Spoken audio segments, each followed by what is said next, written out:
Mobile football players are struggling to keep their heads above water during the emergency measures that have been put in place during the COVID-19 pandemic. Many are keen, though, on keeping fit despite not knowing when normal livelihood will resume.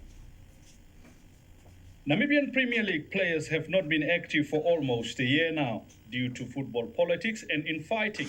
COVID-19 made the already dire situation even worse. The Brave Worriors players were still active before COVID-19 as they were preparing for the 2020 African Nations Championship to be hosted in Cameroon. The outbreak of COVID-19 did not only force the organizers to postpone the tournament, but also restricted the players to stay at home as per the state of emergency regulations.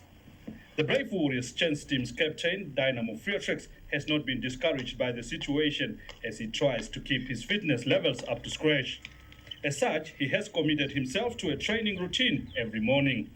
Frietrix, who have earned 31 caps for his country with 1 goal scored, is pushing even though it's hard to make ends meet.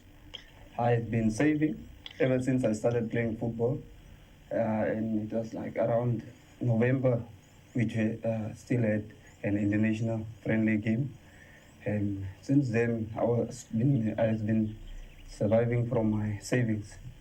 Another Brave Warriors player who keeps himself in shape is the 30-year-old goalkeeper Ratanza Baduvara. Baduvara, who played 5 times for the national side, was last paid in January this year until his contract with African Stars ended.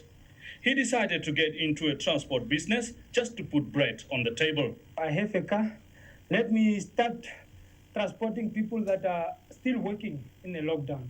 Because if you start transporting those people, like, for example, now you are only allowed to have 3 passengers.